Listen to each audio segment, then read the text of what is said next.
For today's recipe, you're gonna need some butter, some smoked gouda, if you choose, fontina cheese, cream cheese, bacon, milk, heavy whipping cream, pastas or elbow noodles, chicken bouillon, onion powder, smoked paprika, garlic powder, cayenne pepper, and chili powder. Welcome to Foodie Friday. My name is Keisha and this is my channel, Saving Greens Homestead. Tonight I am going to show you how to make creamy, cheesy mac and cheese with a twist, you guys. You know how I love my twists. So tonight I'm going to show you a way that you can make mac and cheese quick and easy. But the twist part is, this one is going to be a smokehouse mac and cheese. So it's going to have a smoky barbecue type flavor without using barbecue.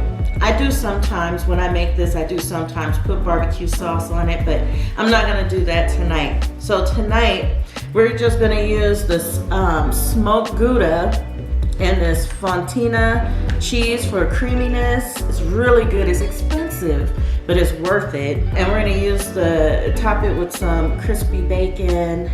And usually when I make it, I do add in some pieces of pulled pork or something like that, but that's a whole nother video. I'm not gonna show you that one tonight. Tonight is just gonna be quick and easy, smokehouse mac and cheese. So let's get started. So first you wanna get a pot and fill it up about halfway with some water, maybe a little under halfway with some water, and bring that to a boil. And this is for a pasta. Everything that we're going to do this first part of cooking on the stove is all going to be done in one pot. So we're going to bring this to a boil and then we're going to add our noodles. Okay, so while I was waiting for this to start boiling, I went on ahead and grated my cheeses and cut up my bacon and got all that stuff prepped and ready. So I'm just going to add, this is a pound of elbow noodles to this water. And I usually do this beforehand. I forgot to do this, but I usually put just like a little dab of oil in there. It helps so that the noodles don't stick to each other.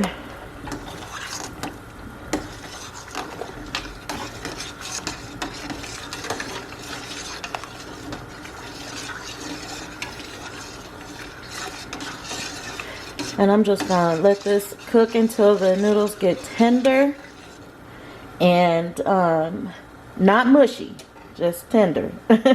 Because we're going to finish it off in the oven. So I want the noodles to keep their firmness but not hard. So I'll show you what I mean when they're ready. Okay, so this is about right. I'm going to turn my flame off just so that I can take this and drain it. But as you can see, the noodles they're tender. So I'm just going to take this and drain it, and then I'm going to show you what comes next. Okay, so now I have this back on the burner, and now I'm going to add some butter. Not a lot. That's probably about a tablespoon of butter.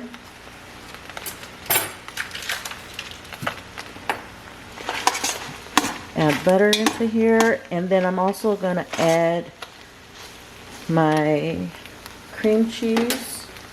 You guys, I have that flame on low. It sounds like it's doing a lot of something under there, but it really isn't. Okay, so I'm just going to add some cream cheese, but I'm going to add it in chunks because it just makes it easier to incorporate and mix around.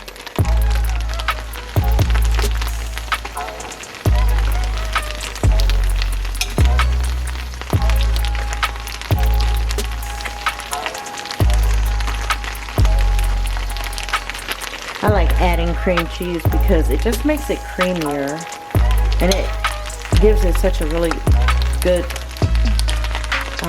flavor, I guess.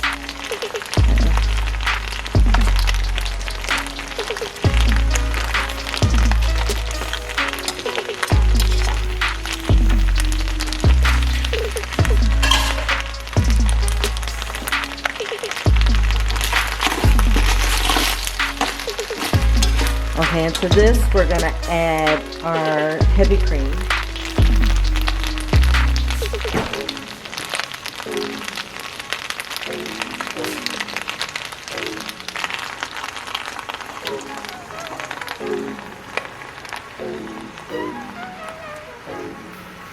There's about a half left in that heavy cream container. So that would be about a pint. And then I'm gonna add some milk.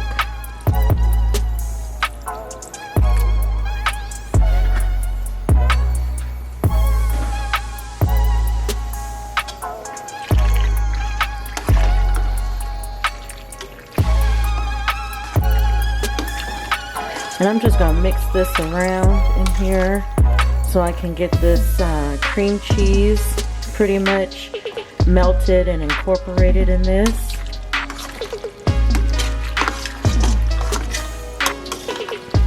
And since I added liquids to it, I can turn the flame back up.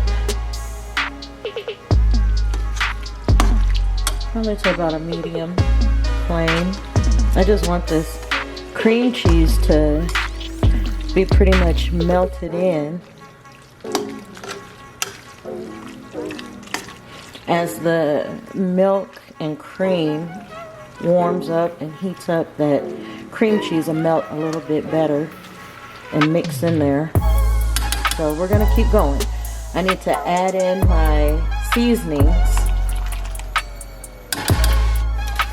So basically, the way that I am doing this is just how I normally do my stovetop mac and cheese when I do it. Except for usually, instead of using the chicken bouillon like this, I use the tomato bouillon with chicken flavoring. Because that one, it helps give the color that I want when I'm making just regular mac and cheese with like cheddar cheese. It gives it that, helps give it that orange coloring. So that's onion powder, and then I'm gonna add some garlic powder. Garlic powder. And this is some of my homemade chili powder. I know it says chili powder on the container. I just reused the container when I was finished with it and made my own. That way I didn't have to label it. I just put my own mix in there. Then I'm gonna add some smoky paprika.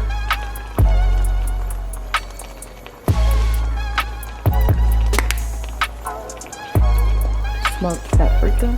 And then I'm gonna add some cayenne pepper. I don't add enough to make it spicy. I'm not trying to make it spicy.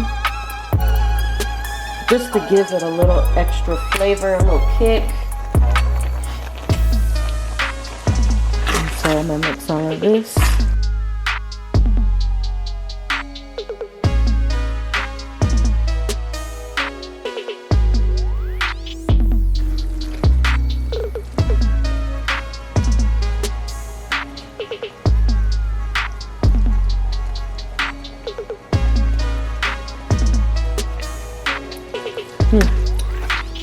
That tastes really good.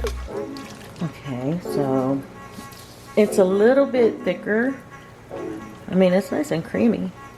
Now, if I was gonna leave it like this and not bake it in the oven, then all I would do is just add whatever cheese of my choice to this, whether it be pepper jack or cheddar or Colby jack or whatever cheese you choose. You can add to this and just leave it like this for a stovetop, and that would be perfect. But since I'm gonna bake it in the oven, I wanna loosen up the creaminess just a little bit, because when I add the cheese, I still have this other cheese that I'm gonna add, and when I bake it, some of that is gonna get absorbed by the pasta noodles. So I'm just gonna add just a little bit more milk. Okay. That is better.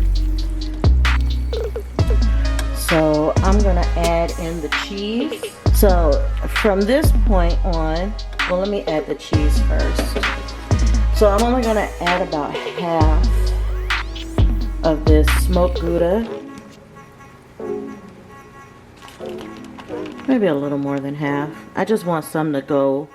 You just save a little to go on top, to bake on top, that's all.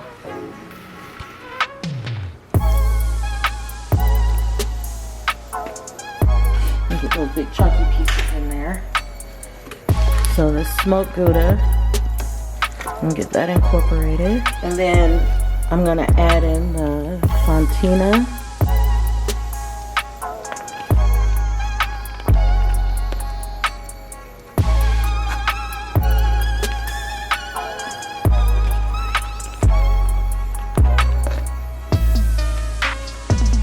And save some to go on top. And I'm gonna turn my flame off. I don't need it any longer because this cheese will all finish melting in the oven. See, so if you did this and just left the cheese, added the cheese to it and everything, and didn't add more milk like how I did, then you would have regular stovetop mac and cheese. Nice and creamy and cheesy and good, flavorful. But since I'm putting it in the oven, then I added a little bit of extra milk to this so it'll stay nice and creamy. You guys, I said I'm doing this with a twist, and I forgot the twist part in the opening part of the video. I forgot one important ingredient, liquid smoke.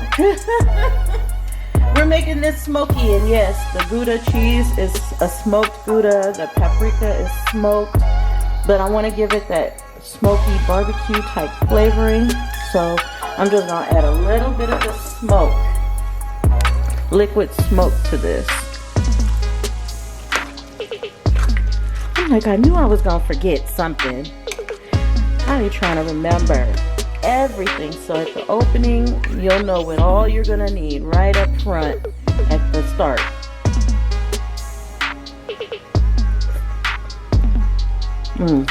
Okay, yeah.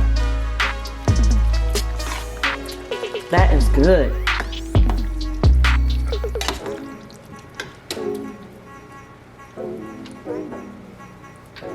I might add just another little dab.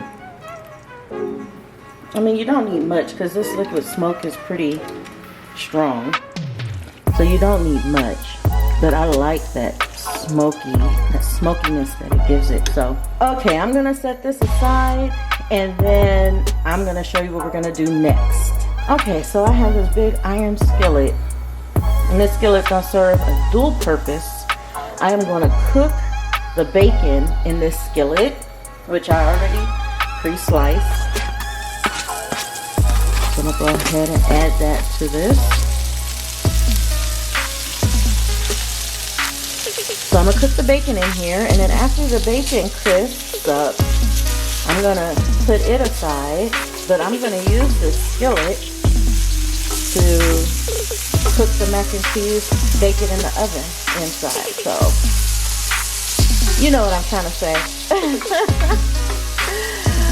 I'm going to use this skillet to bake the macaroni and cheese in. There we go.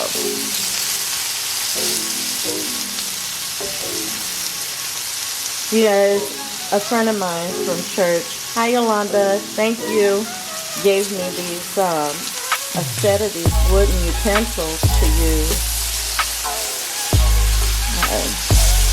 And she watched a lot of my videos and noticed that I was using some metal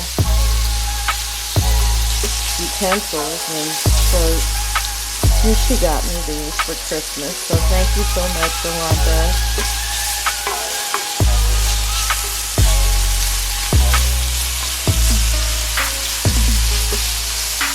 So I'm going to let this crisp up,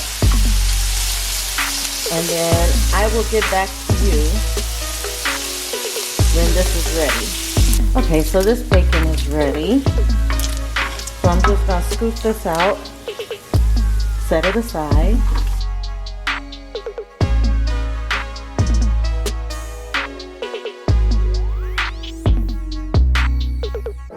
Okay, and then I'm gonna dump some of this bacon grease out of here. Just some, not all. And then I am going to pour this mac and cheese into the skillet. And then I'll show you what we're gonna do after that. Okay, I didn't trust myself not to make a mess. That's why I didn't show you while I was pouring it. But I'm just gonna smooth this out in here, like so. And I'm gonna turn my oven on to 400. And I'm gonna put this in the oven. But first, I'm gonna top it with this cheese. This leftover cheese.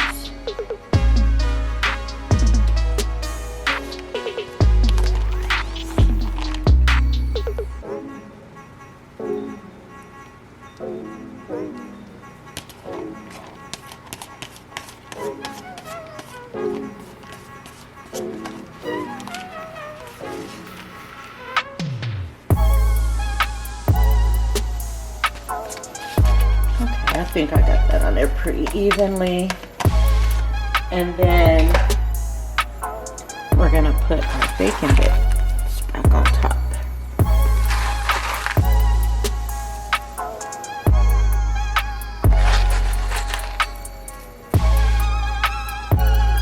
Now you guys can be as creative as you want with this.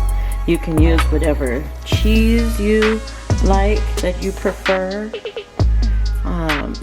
I made so many different recipes using mac and cheese as my base and just adding things to it that, oh my goodness, I discovered some really good recipes. So I will try and share a lot of those with you, but tonight it's Smokehouse mac and cheese, so I'm gonna stick to the topic. Now all I'm gonna do is put this in the oven at 400 degrees until the cheese on top gets all melty and bubbly and golden. Okay, you guys, I pulled it out of the oven and look, it is bubbly.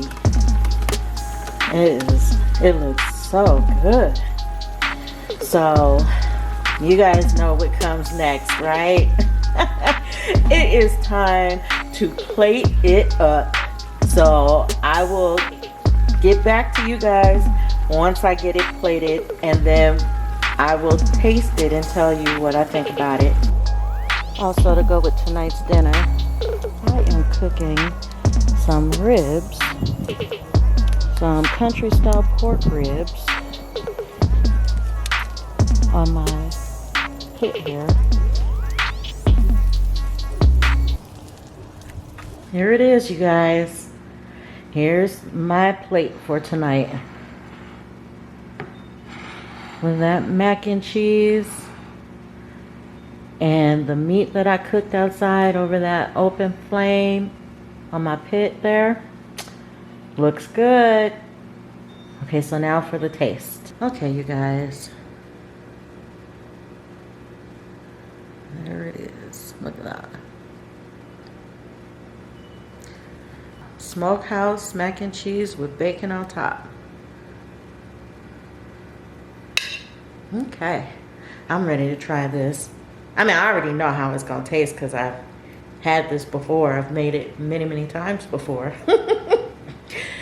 In some ways I change it up a little bit, but it's mostly the same way. Good. Okay, it's hot. I don't want to burn my mouth.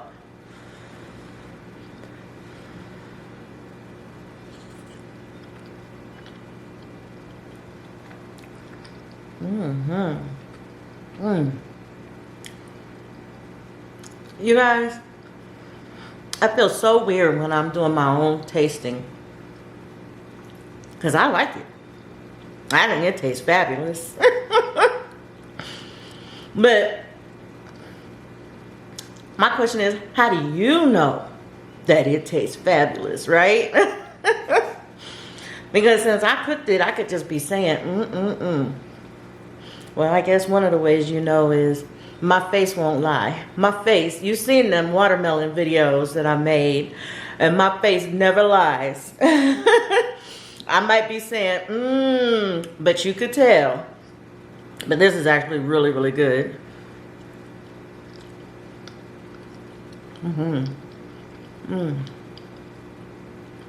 Well, you guys, hey, I hope that you decide to try this recipe. I think you'll be very pleased with it. It's good. It's really, really good. And I'm not just saying that because I made it. It's good. It's different. It has great flavor. And most of all, it just tastes great. So it's not the healthiest thing for you. Ooh, but you know, you only live once, right? So let me know in the comments if you decide to make this and try this for yourself. And let me know what, you know, if you changed it up and if you added certain things to it or whatever, let me know. And thank you guys for watching this video. Thank you for just being a part of my channel and following my food and gardening journey. We're almost getting to the point where I can actually harvest stuff out of my garden and plate it up for you. So I'm looking forward to those days. But until then, you guys, I'm gonna keep just bringing you simple, quick and easy, simple recipe, and